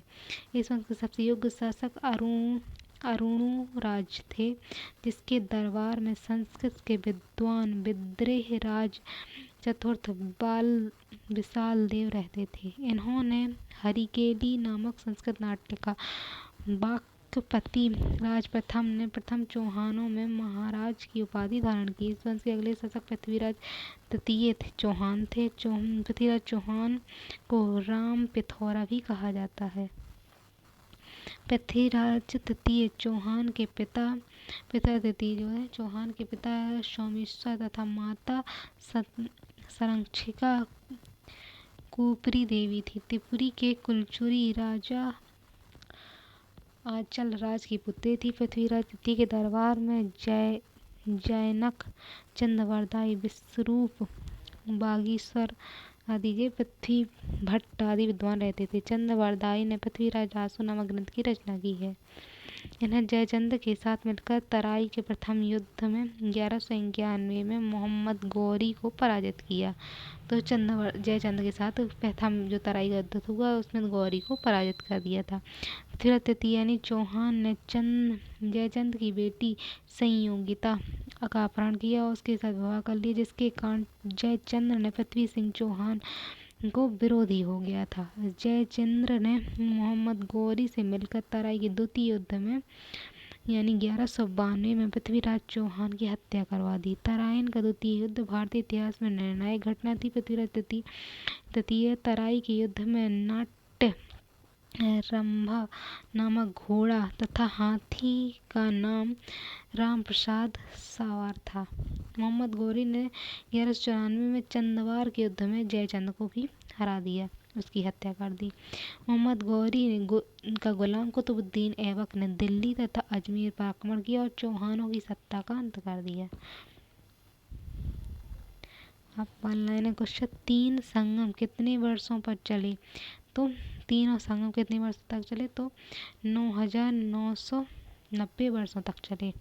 अशोक के अभिलेख में उल्लिखित 4 दक्षिण भारतीय शक्तियों में से किसकी एक पहचान अभी तक ठीक से नहीं हो पाई है? तो सातीय पुत्र की।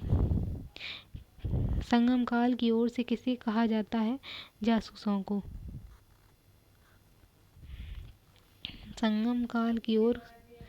संगम काल के युद्ध से प्राप्त भेंट लूट को क्या कहा जाता है? इराई। संगम साहित्य में बेंची शब्द का प्रयोग किस अर्थ में हुआ है? गोहरण। संगम काल में कर संग्रह को क्या कहा जाता था? तो बरियार कहा जाता था।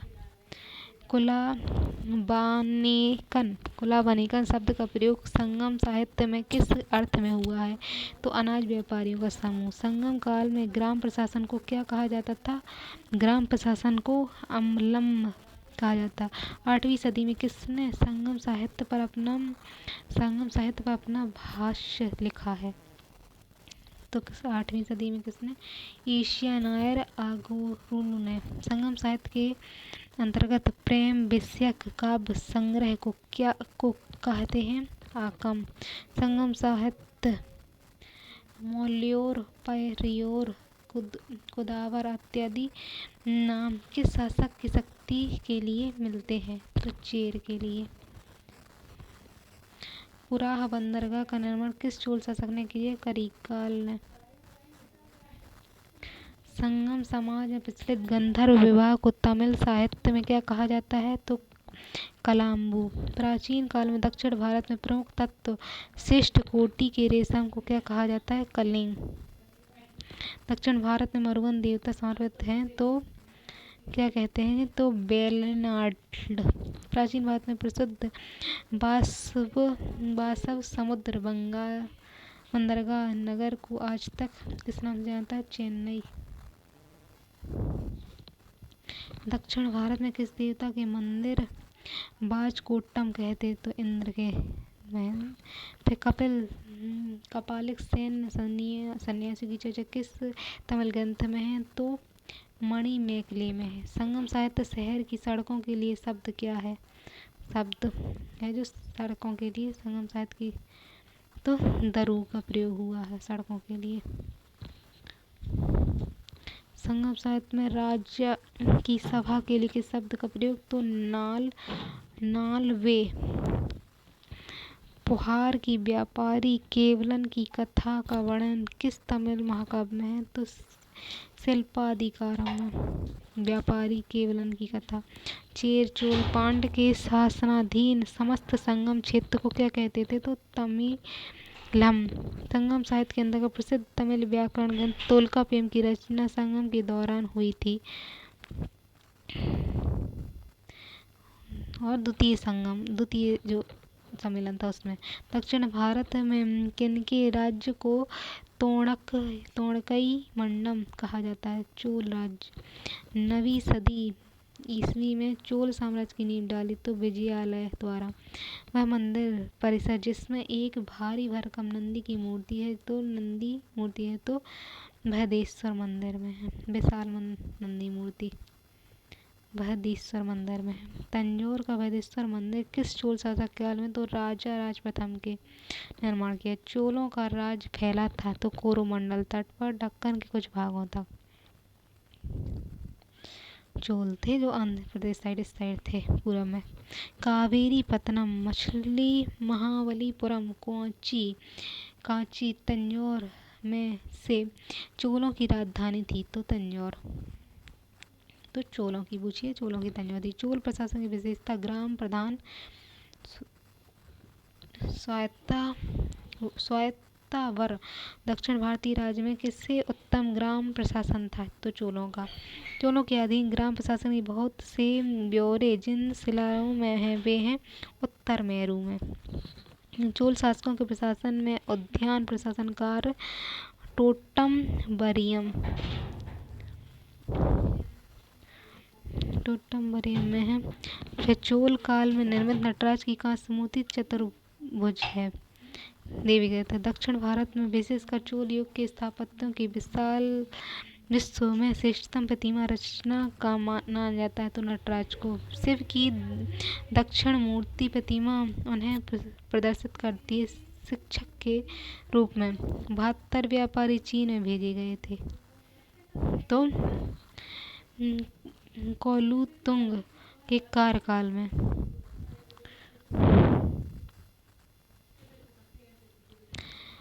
चोल चेर पल्लव एवं राष्ट्रकूटों में से दक्षिण भारत का वह राजवंश जो अपनी नौसैनिक शक्ति के लिए प्रसिद्ध था। चोल नौसेना के लिए चोल प्रसिद्ध था। चोल शासकों ने अपने बंगाल की खाड़ी को चोल झील का स्वरूप प्रदान कर दिया था। वह था राजेंद्र प्रथम। गंगईकोल चोलपुरम की स्थापना की थी राजेंद्र प्रथम ने।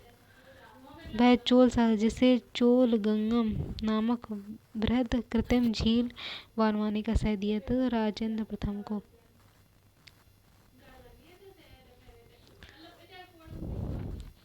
वह चोल राजा जिसने जल सेना प्रारंभ की तो राजा राज प्रथम ने। चोल शासक जिसने श्रीलंका के उत्तरी भाग पर विजय प्राप्त की राजा राज प्रथम। राजा राज ने श्रीलंका पर विजय प्राप्त की थी। तो चोल राजाओं में वह जिसने सोलन पर पूर्ण विजय प्राप्त की राजेंद्र ने। तो राजेंद्र जो थे उन्होंने। वह चोल राजा जिसने श्रीलंका पूर्ण स्वतंत्रता दी और सिंघल राजकुमार के साथ अपनी पुत्री का विवाह कर दिया तो कुलोत्तंग प्रथम। प्रथम भारत का संपूर्ण व्यापार केंद्र जो उस व्यापार मार्ग था जो कल्याण को बेगी से जोड़ता था तागर।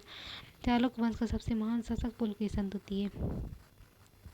चोल चालुक्य पाल सेना में से वंश जिसके द्वारा महिलाओं को प्रशासन में उच्च पद तो चालुक्यों ने दिया था महिलाओं को उच्च पद। चालुक्य की राजधानी वातापी में। संस्कृत में कवि और नाट्यकार कालिदास का उल्लेख हुआ है पुलकेशिन द्वितीय के एलोह अभिलेख में। प्राचीन संस्कृत ग्रंथों में यवन प्रिय तो काली मिर्च को कहा गया। संगम साहित्य में तोल्काप्पियम एक ग्रंथ है तमिल व्याकरण का। शिल्पाधिकारम लेखक इंग्लो ओर्डिगल है। ईसा की आरंभिक शताब्दी में भारत तथा रोम के बीच घनिष्ठ व्यापारिक संबंधों की सूचना प्राप्त होती है। अरिकामेंडू पुरास्थल की खुदाइयों से। वह बंदरगाह जो पंडू के नाम से दी पेरिप्लस ऑफ दी एरिथियंसी लेखक को ज्ञात था। अरिकामेंडू रोमन बस्तियां प्राप्त हुई हैं अरिकामेंडू से। एम्फेरा जार होता है एक लंबा एवं दोनों तरु हत्थेदार जार।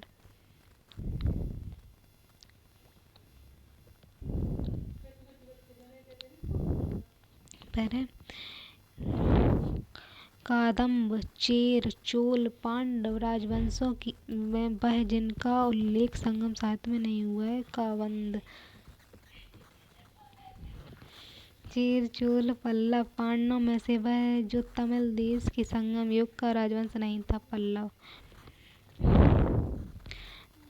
धार्मिक कविताओं का संकलन कुरान में है तमिल भाषा में। तमिल ग्रंथ जिन्हें लघु वेद की संज्ञा दी है कूरल। तमिल रामायण रामावतारम लेखक है कम्मन। प्राचीन भारत में व्यापारियों का निगम था तो मणिग्राम। दक्षिण भारत में प्रसिद्ध तोलकम का युद्ध हुआ चोल और राष्ट्रकूटों के मध्य। चोल साम्राज्य को अंततः समाप्त किया मलिकापुर ने। संगम युग में ओरैयोर विख्यात था सूती वस्त्र केंद्र के रूप में। पांड्य राज्य की जीवन रेखा थी बैगी नदी। संगम पतन जो पश्चिम तट पर स्थित थे नोरा तोंडी मुसीरी और नील सांडा। संगम कालीन साहित्य में कौन को एवं मानन प्रयुक्त होते थे राजा के लिए। तृतीय संगम हुआ था मदुरई में। प्रथम और द्वितीय संगम का आयोजन क्रमशः हुआ था तो मदुरई प्रथम और द्वितीय का तो मदुरई और कपाटपुरम अल्लोवाई में। वह ऋषि जिसके बारे में कहा जाता है कि दक्षिण भारत का आर्यकरण किया आर्य बना दिया तो अगस्त्य के बारे में। चीन यात्री चालुक्यों के शासनकाल में चीन एवं भारत के संबंध का विवरण है तो मतवालिन चीन यात्री है जो मतवालन है। चालुक्य राजपूत गुप्त मौर्य में से वह राजवंश जिसने उत्तर भारत में शासन नहीं किया तो चालुक्य ने उत्तर में शासन नहीं किया। कादम्ब राजाओं की राजधानी थी बनवासी। दक्षिण भारत का वंश जिसने राजा राजा ने रोम राज्य में एक दूत 26 ईसा पूर्व में भेजा। रोम में दूत भेजा तो पांड्य ने भेजा था। मीनाक्षी मंदिर है मदुरई में। वेंकटेश्वर मंदिर तिरुमल में है। फिर महाकाल मंदिर उज्जैन में है। बेरू मठ हवाड़ा में है। कादम्ब वंश की स्थापना की थी मयूर शर्मन ने। काकतीय वंश के संस्थापक बीटा प्रथम था। काकतीय वंश का सबसे शक्तिशाली शासक गणपति। रूमा देवी गणपति की पुत्री थी। इसने शासन किया 35 वर्षों तक। होयसल वंश की स्थापना की थी विष्णुवर्धन ने। होयसल वंश की राजधानी द्वार समुद्र। चेन्नकेश्वर मंदिर का निर्माण विष्णुवर्धन ने। बोधिसत्व पाणिनि का चित्र सर्वप्रथम प्रसिद्ध प्राय चित्रकारी है अजंता में चित्रकारी बोधिसत्व पाणिनि। किस स्थान पर राष्ट्रकूटों द्वारा एलोरा पहाड़ियों से निर्मित गुफा मंदिर स्थित है? तो औरंगाबाद महाराष्ट्र में। खजुराहे को मतंगेश्वर मंदिर समर्पित है शिव को। कौन सी गुफा त्रिमूर्ति है? तो एलिफेंटा त्रिमूर्तियों के लिए विख्यात है। खजुराहो कंदरिया मंदिर किसने बनवाया था? तो चंदेलों ने बनवाया था। एलिफेंटा प्रसिद्ध सेलों को काटकर मंदिर का निर्माण कराया तो राष्ट्रकूटों ने। एलिफेंटा में प्रसिद्ध सेलों को काटकर मंदिर बनवाया था, राष्ट्रकूटों ने बनवाया था। किस शिखर द्रविड़ शैली में बना हुआ है? तो ग्वालियर का तेली मंदिर द्रविड़ शैली में बना हुआ है। किस केंद्र में 100 से अधिक बौद्ध गुफाएं हैं? तो कन्हेरी में 100 से अधिक बौद्ध गुफाएं हैं। खजुराहो का मंदिर है हिंदू धर्म जैन धर्म के लिए। फिर आबू का जैन माउंट आबू कहना था तो जैन मंदिर किससे संगमरमर से बना है। एलोरा के प्रसिद्ध मंदिर का निर्माण राष्ट्रकूट नरेश कृष्ण प्रथम ने। एलिफेंटा की गुफा मुख्यतः निम्न धर्म के मतलबियों के उपयोग के लिए काट कर बनाई गई थी जैन धर्म के लिए। एलिफेंटा की गुफा किसके लिए? जैन धर्म के लिए बनाई गई थी। एलोरा में गुफाएं शैलकृत मंदिर हैं तो हिंदुओं बौद्धों जैनों के मतलब तीनों धर्म के लिए है एलोरा में। बौद्ध हिंदू जैन शैलकृत गुफाओं का एक साथ विद्यमान है एलोरा में। शैलकृत स्थापत्य का उदाहरण कैलाश मंदिर एलोरा। चंदेल राजाओं ने निर्माण किया खजुराहे को। अजंता एलोरा की गुफा किस नगर में स्थित है? औरंगाबाद में। किस वंश के राजाओं ने खजुराहो में स्थित मंदिर का निर्माण करवाया था? चंदेल ने।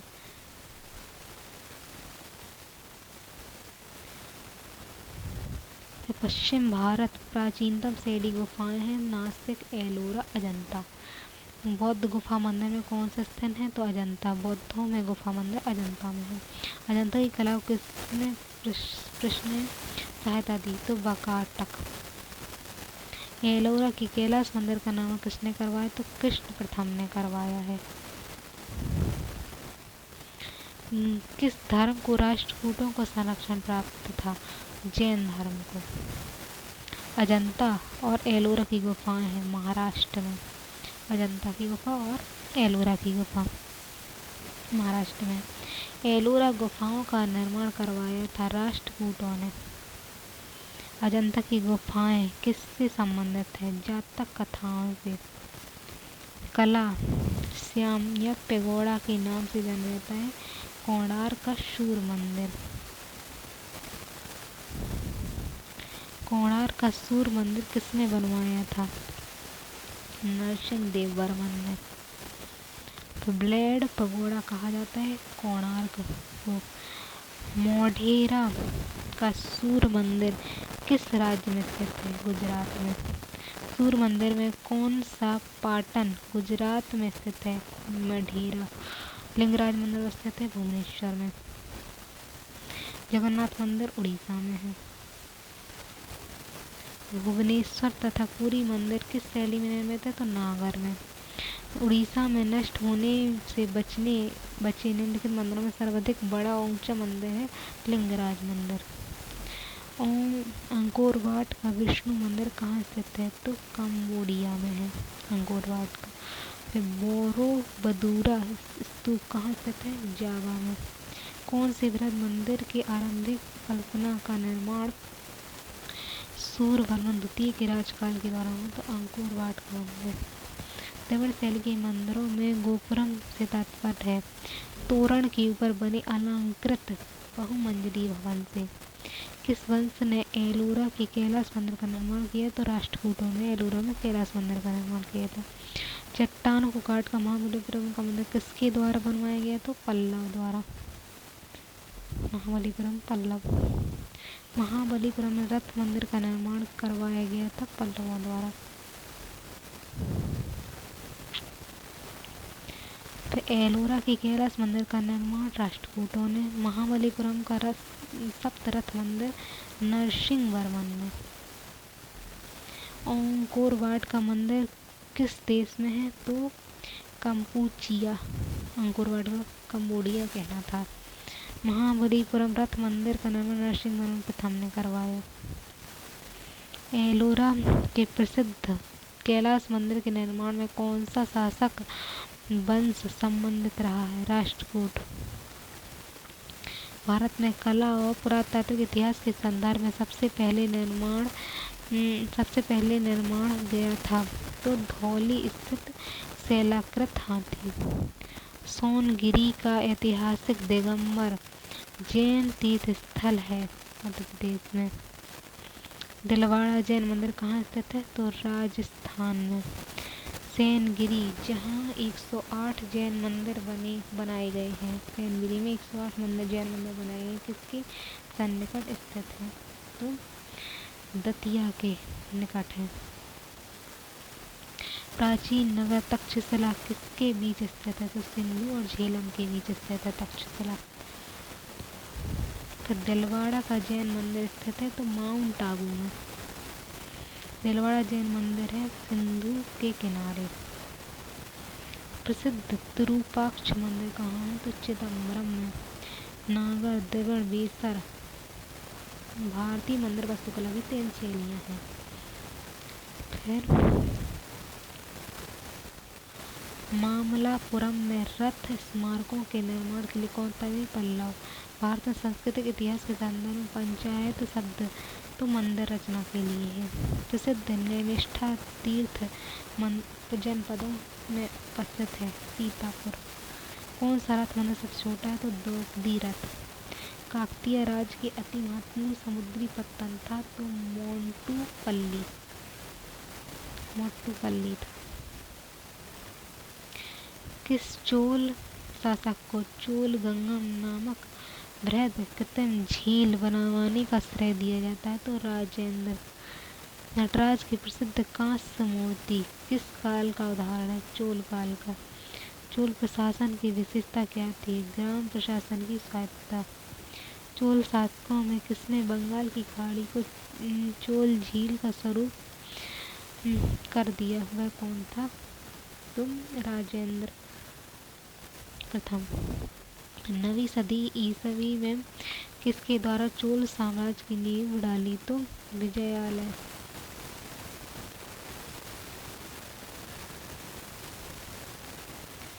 रोम बस्ती कहाँ से प्राप्त हुई है? अरिकामेंडू से। रोम बस्ती। तंजौर का बृहदेश्वर मंदिर निर्माण हुआ शासनकाल में? तो चोल सम्राट राजा राज प्रथम के शासनकाल में तंजौर का बृहदेश्वर मंदिर बना। किस मंदिर परिसर में एक भारी भरकम नंदी की मूर्ति जो भारत में विशाल नंदी मूर्ति बृहदेश्वर मंदिर बना? चोलों की राजधानी तंजौर थी। किस दक्षिण भारतीय राज्य में उत्तम ग्राम प्रधान था? चोल काल में निर्मित नटराज की कांस्य प्रतिमा में देवाकृति प्रायः चतुर्भुज की है। दक्षिण भारत के विशेषकर चोल युग के स्थापत्यों की विश्व में श्रेष्ठतम प्रतिमा रचना माना जाता है नटराज को। चोलों के अधीन ग्राम प्रशासन की बहुत से ब्यौरे जिन शिलालेखों में वे कहाँ हैं?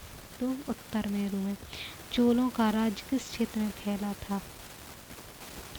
तो चोलों का राज्य किसे कोरोमंडल तट दक्कन के कुछ भागों में फैला था। चोल शासकों के शासनकाल में कौन सा बरियम उद्यान प्रशासन का कार्य देखता था? तो टोट्टम बरियम। कुशल ग्राम प्रशासन के लिए प्रसिद्ध राजवंश था चोल। चोल शासकों के समय से बनी हुई प्रतिमाओं में सबसे अधिक विख्यात हुई है नटराज शिव की कांस्य की प्रतिमा। शिव की दक्षिण मूर्ति प्रतिमा किस रूप में प्रदर्शित है? तो शिक्षक के रूप में। चोल साम्राज्य का नाम बताइए जिसने श्रीलंका में उत्तरी भाग में विजय प्राप्त की। तो राजा राज प्रथम ने। राजवंशों में जिसमें शासक अपने शासनकाल में ही अपना उत्तराधिकारी घोषित कर देते थे। तो चोल। 72 व्यापारी चीन में किस कार्य के लिए भेजे गए थे? तो कोलोतुंग प्रथम में भेजे थे। कार्यकाल में भेजे थे कोलोतुंग प्रथम के कार्यकाल में। दक्षिण भारत में कौन सा राजवंश अपनी नौसैनिक शक्ति तो चोल के प्रसिद्ध था? गंगईकोल चोल की स्थापना किसने करी? राजेंद्र प्रथम ने। किस चोल राजा ने जल सेना प्रारंभ की थी? तो राजा राज प्रथम ने। चोल राजाओं के किस एक में सीलोन प्राप्त थी? सीलोन पर विजय प्राप्त की। तो राजेंद्र प्रथम ने पूरे श्रीलंका को जीत लिया था।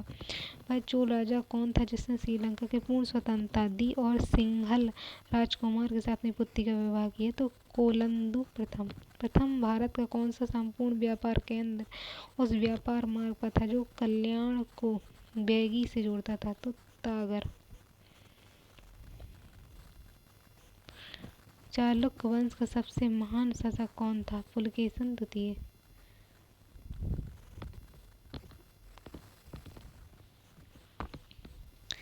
प्राचीन संस्कृत ग्रंथों में प्रायः यवन प्रिय शब्द घोतक था। संस्कृत ग्रंथों में यवन प्रिय शब्द घोतक था काली मिर्च के लिए।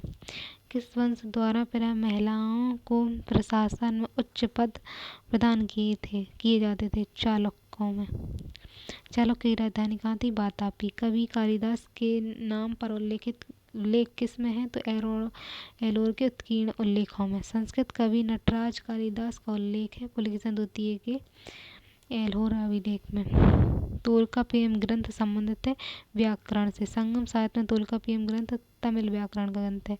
शिल्पाधिकारम लेखक एलेंगो।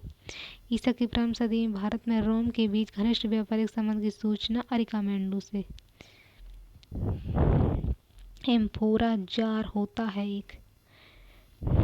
एम्फोरा जार लंबा और दोनों तरफ हत्थेदार जार। कौन सा बंदरगाह पोंडू के नाम से दी पोर्टलिस ऑफ दी एरिस्थनीज सी लेखक को ज्ञात था? अरिकामेंडू। धार्मिक कविताओं को संकलन कुरल किस भाषा में है? तो कुरल किस भाषा में है? तमिल में। तमिल ग्रंथों में किसे लघु वेद की संज्ञा दी गई है? कुरल को लघु वेद की संज्ञा दी गई है। तमिल रामायण रामावतारम लेखक कौन था? कम्मन। मीनाक्षी मंदिर स्थित है मदुरई में। प्राचीन भारत में व्यापारियों का निगम था मणिग्रामम। दक्षिण भारत का प्रसिद्ध तक्कोलम का युद्ध हुआ था चोल और राष्ट्रकूटों के मध्य। संगम युग में ओराइयोर किसके लिए विख्यात है? कपास के व्यापार का महत्वपूर्ण केंद्र था। पांड्य राज्यों की जीवन रेखा कौन सी नदी? बैगी। तृतीय संगम हुआ था मदुरई में। किस ऋषि के बारे में भारत का आर्यकरण किया? तो अगस्त्य के बारे में कहा जाता है। चीन यात्री चालुक्य शासन में चीन एवं भारत के संबंधों का विवरण है तो मालवालीन में। चोल साम्राज्य को अंत किसने समाप्त किया? तो मलिक कफूर ने।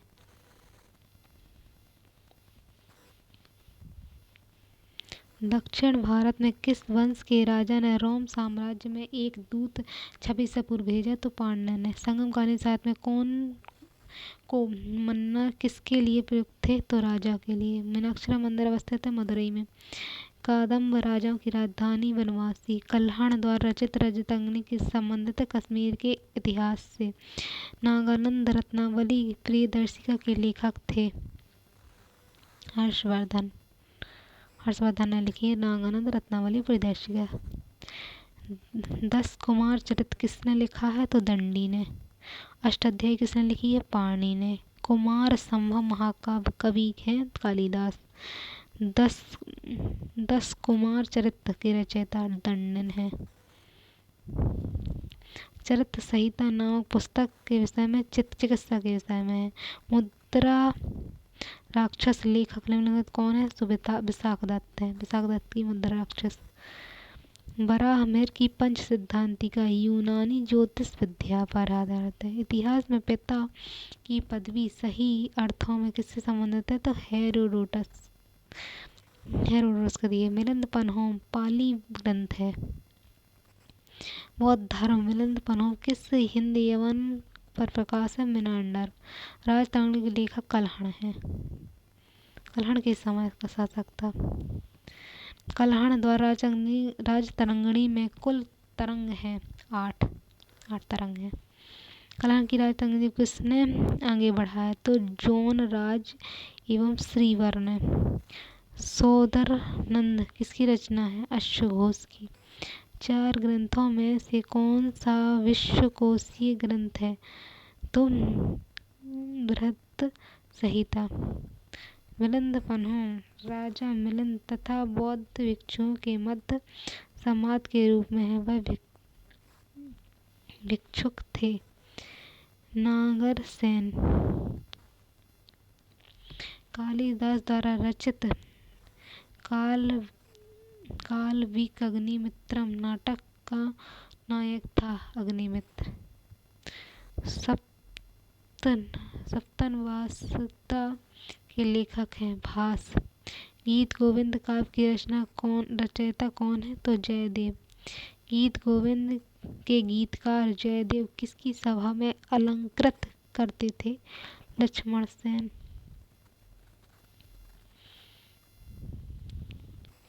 तुम्हारा अधिकार कर्म है फल की प्राप्ति नहीं। यह निम्नलिखित किस ग्रंथ में कहा गया है तो गीता में कहा गया है। जो यहाँ है वह अन्यत्र भी है, जो यहाँ नहीं है वह कहीं नहीं है। यह निम्न कथन किस ग्रंथ में है महाभारत में है। प्राचीन भारत में निम्नलिखित पुस्तकों में किस एक में सुग्र राजवंश के संस्थापक की पुत्र की प्रेम कहानी है तो मल्लिका अग्निमित्र में। सुंग वंश है तो सुंग वंश की जो पुत्र रहता है मल्लिका अग्निमित्र। फिर शकुंतलम किसने लिखी है तो कालिदास ने। प्राचीन भारतीय ग्रंथों में 15 भारतीय एवं 40 विदेशी भाषाओं में अनुवाद है पंचतंत्र का। 15 भारतीय में और 40 विदेशी भाषाओं में। किसे भारत प्रथम विधि निर्माता मानता है तो मनु को। सबसे प्राचीन विद्या यंत्र है वीणा। बीजगणित क्षेत्र में अपने योगदान के विशेष रूप से जाना जाता है भास्कर को। आर्यभट्ट ने भारतीय गणितज्ञ खगोल शास्त्री हैं। आर्यभट्ट गणितज्ञ भी हैं और खगोल शास्त्री भी हैं। किस भारतीय गणितज्ञ ने दशमलव स्थानिक मान की खोज की आर्यभट्ट ने। मत विलास प्रहसन लेखक कौन है महेंद्र वर्मन। मनुस्मृति मुख्यतः संबंधित है समाज व्यवस्था से। प्राचीन काल में महान विधि निर्माता थे मनु। शून्य का आविष्कार किसने किया तो किसी अज्ञात भारतीय ने किया है। आर्यभट्ट ने उसका प्रयोग किया है लेकिन अज्ञात भारतीय ने किया है। गणेश पुस्तक लीलावती के लेखक थे भास्कराचार्य। पंचमूल रूप से लिखी गई है विष्णु शर्मन द्वारा। कल्हण की पुस्तक का नाम राजतरंगिणी। हमारी महाकाव्य में चौहानों को बताया गया है सूर्यवंशी। चौहानों को सूर्यवंशी बताया गया है। विक्रमशाला नामक प्राचीन विश्वविद्यालय की स्थापना बंगाल में किस शासक ने की? धर्मपाल ने। पुंडवर्धन भक्ति अवस्थित थी उत्तर बंगाल में। विक्रमशिला विश्वविद्यालय के संस्थापक धर्मपाल। विक्रमशिला विश्वविद्यालय किस राज्य में अवस्थित था? तो बिहार में अवस्थित था। कौन सा शासक पृथ्वीराज चौहान के नाम से प्रसिद्ध है? पृथ्वीराज तृतीय। पृथ्वीराज विजय का लेखक कौन है? तो जय नायक। गोविंद चंद्र और गढ़वाल की एक रानी कुंवर देवी ने धर्म चक्र जन विहार बनवाया था सारनाथ में। किस राष्ट्रकूट साम्राज्य की नींव रखी? तो दंती दुर्ग ने। अलाउद्दीन संबंधित था अलाउद्दीन संबंधित थे महुआ से। पृथ्वीराज रासो तो चंद्रवरदाई ने लिखी है। विक्रमशिला महाविद्यालय की स्थापना किस वंश के शासकों द्वारा की गई थी? तो पाल वंश द्वारा। ताम्र लेख दर्शाते हैं कि प्राचीन काल में बिहार के राजाओं का संपर्क था जावा सुमात्रा से। प्राचीन भारत में एक महान शिक्षा केंद्र विक्रमशिला महाविहार की स्थापना थी धर्मपाल ने की। किसे हरिण गर्भ धार्मिक कराया था? तो दंती दुर्ग ने। राजपूत वंशों में से किसने 8वीं सदी में दलिका शहर की स्थापना की? तोमर वंश ने। पाल वंश का शासक कौन था? तो भोपाल। सोमपुरा महाविहार बनवाया धर्मपाल ने। पाल शासक का नाम बताइए जिसने विक्रमशिला विश्वविद्यालय? तो धर्मपाल ने। कौन अपने पिता के अभियानों के में से सैनिक छावनी में पैदा हुआ था? अमोघ वर्ष राष्ट्रकूट था जो। महान प्रतिहार राजा था महिरभोज। महान जैन विद्वान हेमचंद किसकी सभा को अलंकृत करते थे? कुमारपाल की। किसे एक नया संवत चलाने का यश प्राप्त है? लक्ष्मण। तो इसमें लक्ष्मण सेन को। लक्ष्मण संवत प्रारंभ किस वंश में किया? तो सेनों द्वारा। महान संस्कृत कवि नाटककार राजशेखर किसके दरबार में संबंधित थे? महेंद्रपाल के। किसे नागर महोदय श्री के नाम से जाना जाता है? कन्नौज को। महोदया किसका पुराना नाम है? कन्नौज का। गुर्जर प्रतिहार वंश की स्थापना नागभट्ट प्रथम। किसने खंभात की तोड़ी गई मस्जिद पुनर्निर्माण करवाया? अर्थ सहायता प्रदान की? जय सिंह राजगुरु। गौड़ बहू के रचयिता थे बाकपति। राजा भोज ने शासन किया था धार पर। किसने कल्प वैज्ञानिक उपकरणों पर पुस्तक लिखी? भोज ने। धंगदेव किस वंश का शासक था? जोल मुक्ति चंदेल। मध्यवर्ती भारत में आर्थिक इतिहास के संदर्भ में शब्द आर्यभट्ट है भूमि के लिए, सिंचाई व्यवस्था, जल चक्र के लिए। परम वंश का संस्थापक कनकपाल। परमार वंश का संस्थापक कनकपाल। भोजशाला मंदिर की अष्टयात्री देवी भगवती सरस्वती।